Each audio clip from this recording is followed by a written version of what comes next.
Strike action waiting in the wings this Saturday night. Will they or won't they walk? The agents can't help us at the desk. The bumpy ride for travelers on the country's second largest airline, weathering turbulent conditions. Spain's swift response to a deadly border rush. The fence fending off another influx of Moroccan migrants. American taps targeted in sweeping cyber attacks. New warnings over water. Can you rule out that Iran is behind that cyber attack? And who could be gaining access? Plus, Sardine surge. We are restocking so much faster than we used to. The newfound popularity. Like, this is so good. Of an old protein powerhouse. Global National. Reporting tonight, Sarah McDonald.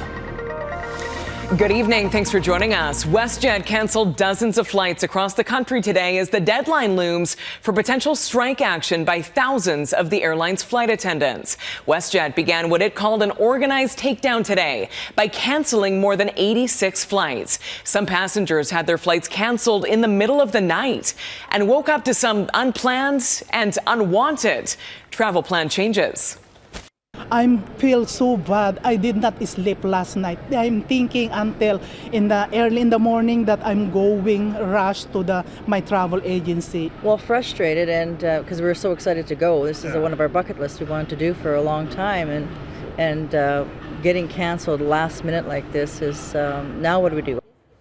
The union representing the airline's 4,400 flight attendants issued 72-hour strike notice on Thursday, while the airline issued a lockout notice. Negotiations do continue, but if they are not successful, in just a few hours, work stoppage could begin. Here's Travis Prasad from one of the many airports that could be impacted in Vancouver. WestJet passengers here at YVR, like at many other major airports, are on edge, wondering if their travel plans will take flight. We're now just hours away from the earliest possible job action. That could come as early as 11:01 p.m. Pacific time. Both sides are still at the table, so a deal could be reached before that deadline. WestJet canceled at least 86 flights across its network today, saying the move is meant to prevent aircraft, crews, and passengers from becoming stranded if job action begins. The biggest issue here is pay. The union, representing about 4,400 flight attendants, says its members are not compensated for duties like boarding passengers, safety checks, and delays before takeoff, and wants that to change. WestJet says it still believes a deal is within reach. If you are flying with WestJet this weekend, the advice is to check your email, your WestJet app, and contact your travel agent. Both sides are in Calgary at the table, as is the federal jobs minister, who says a deal can and should be reached at the table. Travis Prasad, Global News. Firefighters in BC are facing a critical few days as a cold front moves into the province, bringing thunderstorms and wind gusts, increasing the risk of new fires starting and existing fires being further stoked. More than 100 wildfires continue to burn across the province, 47 of those still classified as out of control. The BC Wildfire Service is bracing for aggressive fire behavior today as that system moves in. New evacuation orders have been issued for several areas in the Fraser Canyon as the Brunswick Creek complex wildfires continue to threaten more land. Overseas, wildfires continue to plague parts of Europe. In Greece, strong wind gusts fanned the flames in a coastal area northeast of Athens. Hundreds of people were trapped and had to be evacuated by boat, with more than 100 homes damaged or destroyed. Simultaneously, another fire sprung up in the suburbs of Athens, sending smoke billowing over the city. Lo mejor de la tarde, ver esto, que están vivos.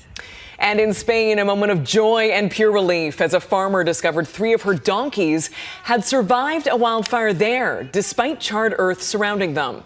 More than 200,000 evacuees have now returned home in Spain and in France, as many smaller fires continue to burn. In a tiny Spanish territory of Ceuta, the death toll has risen after more than 60,000 migrants crossed from Morocco.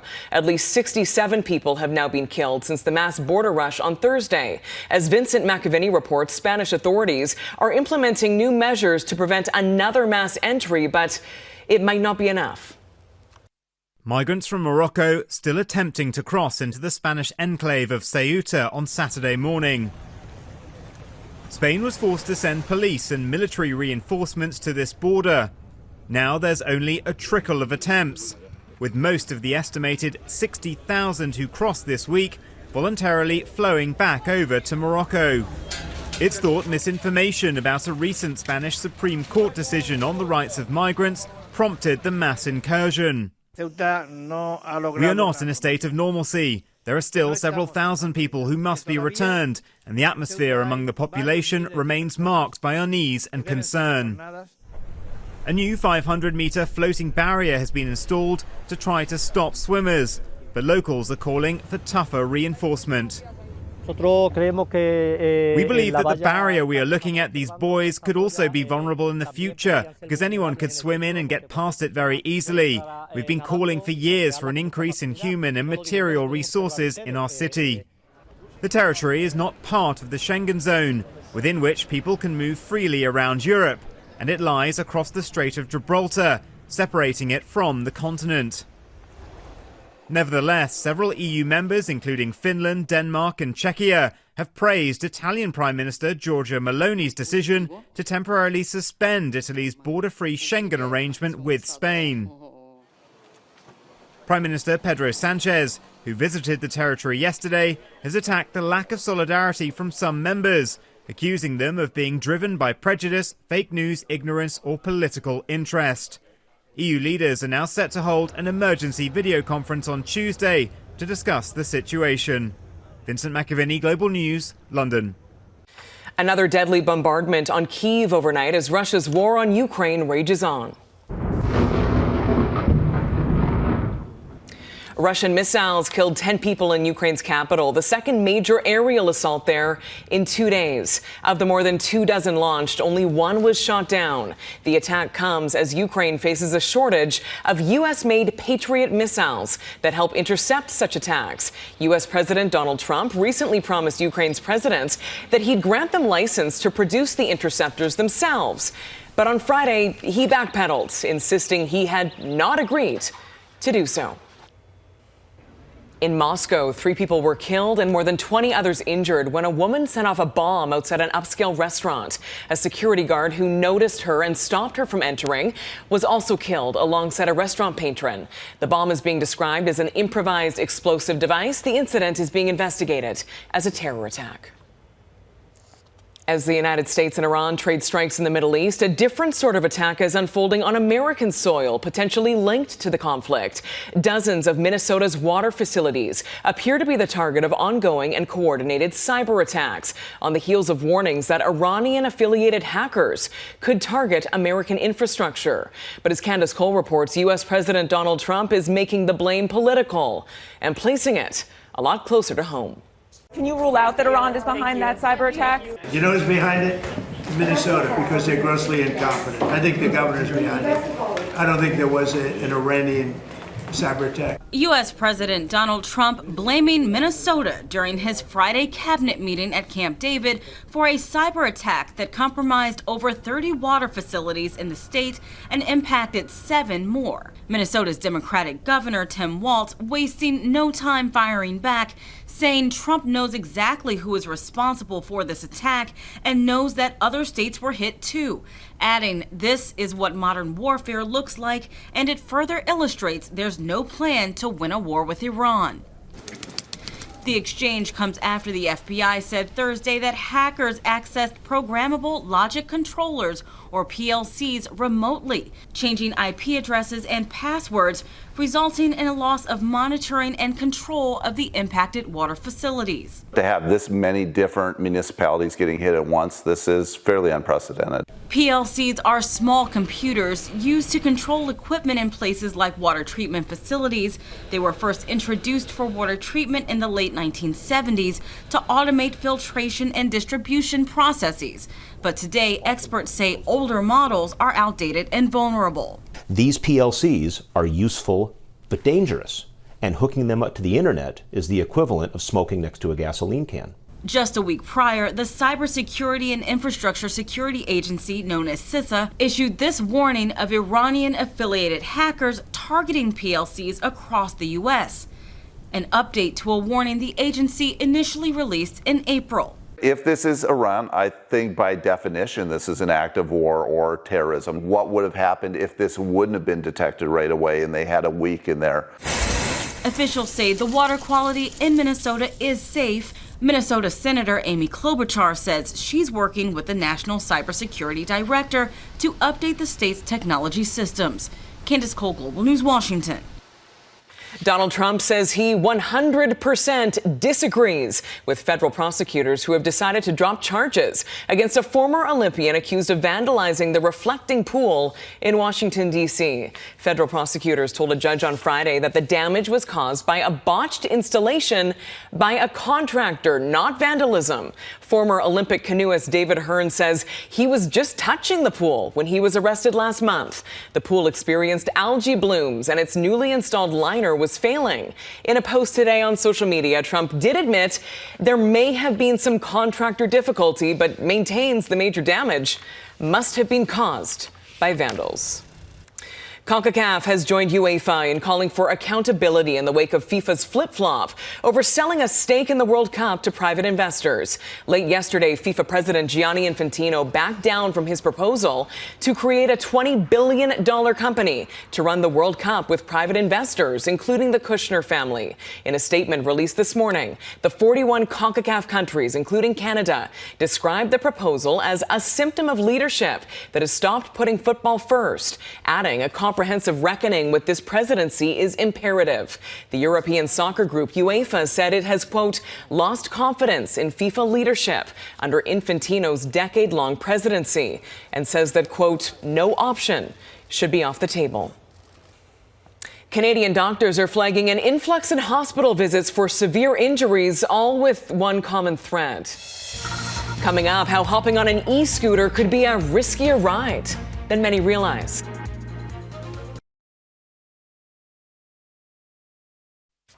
A First Nations community in northern Manitoba remains in lockdown after a shooting this morning that killed one person.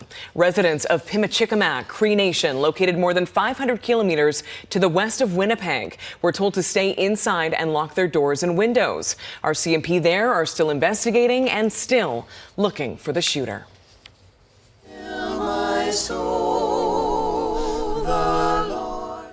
In Alberta, a vigil was held at a Calgary church this morning to honor Parker, the 11-year-old boy who was found dead a few days ago after he went missing earlier this month. Parker, who lived with autism and was nonverbal, wandered away from his day home on July 16th, triggering widespread search efforts involving hundreds of police officers and volunteers. His body was found Wednesday in a culvert that he's believed to have entered. Well, they're an increasingly popular and fun mode of transportation, especially this time of year. But doctors are warning that e-scooters can be a risky ride. Catherine Ward on the physicians pleading with parents to think twice before letting their kids hop on. Quick, fun, efficient, and potentially dangerous. I think there's a misconception out there that they are kind of just normal kid toys that you can play with or a way to get around. Dr. Joshua Ramgist sees firsthand how e-scooters can land kids a one-way ticket to the ER and wind up on his operating table.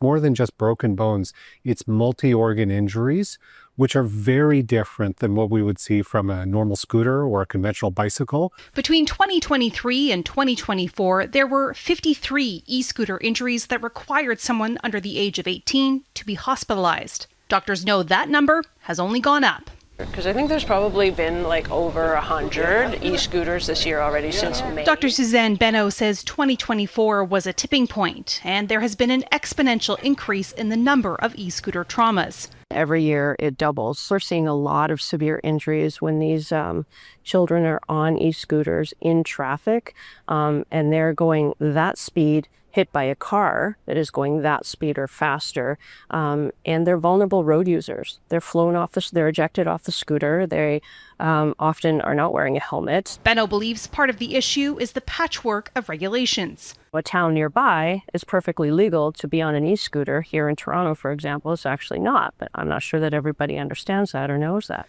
Surgeons say speed is another factor. The reality is that they move really quickly, and that many kids are not necessarily prepared for the speed or the sudden adjustments. And as a result, they're getting injured. And given the number and severity of injuries, doctors say at some point, adults have to do more to protect kids. There's a developmental mismatch between where kids are and how these scooters are designed, for sure. I think regulatory changes have to be made. So there's some good regulation on the books. There's no enforcement, really, that we see. Catherine Ward, Global News, Toronto. Ahead, returning to a homeland in ruins, the long journey of rebuilding begins for Syrian refugees.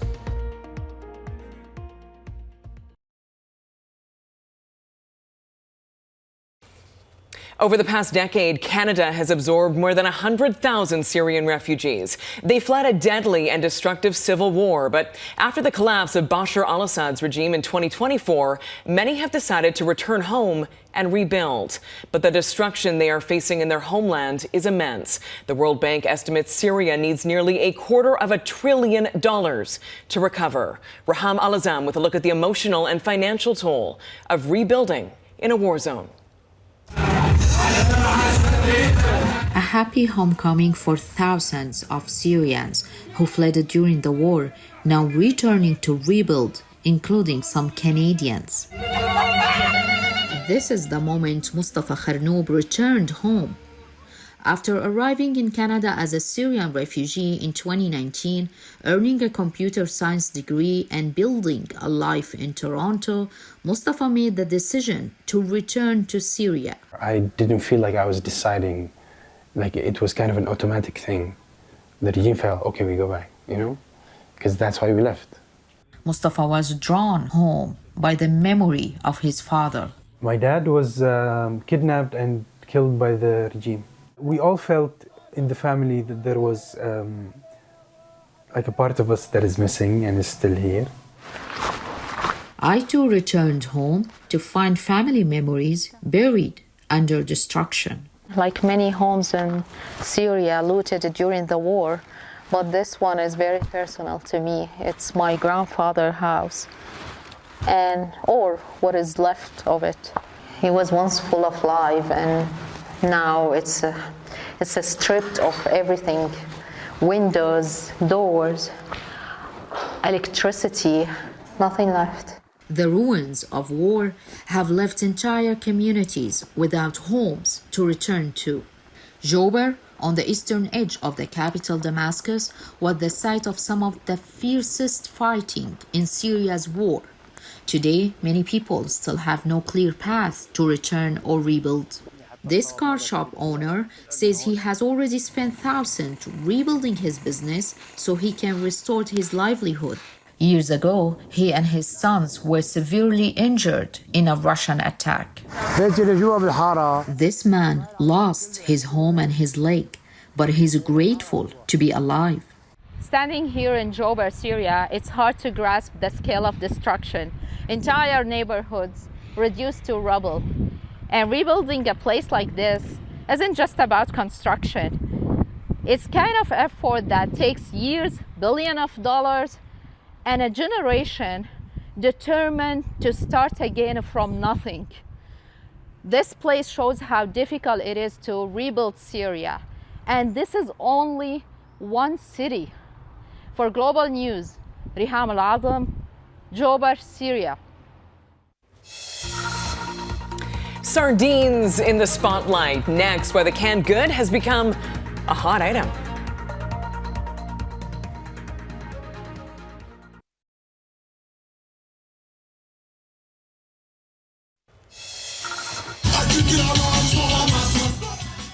One of North America's largest celebrations of Caribbean culture took over Toronto's waterfront today. Thousands lined Lakeshore Boulevard for Carnival, which first started decades ago as a celebration of freedom after the abolition of slavery. Now it is one of Toronto's biggest and most popular events. Well, whether it's songs or fashion or entire lifestyles, with social media, old things can suddenly become trendy again. And that seems to be the case with an old, trusty canned protein popular during wartime that's now selling out on store shelves. Here's Taria Isri on the sardine surge. A once forgotten pantry staple is now one of the hottest items in the canned food aisle. Sardines, we are restocking so much faster than we used to. Some brands are selling out completely every week. Long associated with older generations, sardines are winning over a new crowd. Just ask this Ottawa grocer. I'd see like a younger clientele coming in. The cost of beef, the cost of chicken these days is so high. So if you want to get a good quality protein source at a good price, I think sardines are just a great bang for your buck. Perhaps a sign of hard economic times and also the power of social media. Like, this is so good. Influencers are showcasing the fish as a portable, affordable, and nutrient-dense snack. Delicious. They are rich in all what we call omega-3 fats, which are fishy, oily fats. And those are quite heart-healthy sources of fat. The trend has even picked up nicknames like Sardine Maxing and Sardine Girls Summer. Go try them. While they've been part of the Mediterranean diet, demand in North America spiked during the First and Second World Wars. But the tiny fish fell out of favor in the 1950s when canned tuna took off. Definitely something that were a bit of an oddity that your parents or your grandparents ate. But they never disappeared entirely. New Brunswick is home to North America's largest sardine processing plant. But the high-protein powerhouse remains polarizing. I haven't eaten a sardine since I was 16 years old. Love them or hate them, the humble sardine is back on the menu. Taria Isri, Global News, Montreal. And to each their own. And that is Global National for this Saturday night. I'm Sarah McDonald. Tonight's Your Canada is the Mad Rocks Trail near Bay Roberts, Newfoundland and Labrador. We love seeing your Canada. Please keep emailing your photos to globalnational@globalnews.ca. Thanks for watching. Hope to see you right back here again tomorrow. Have a great night.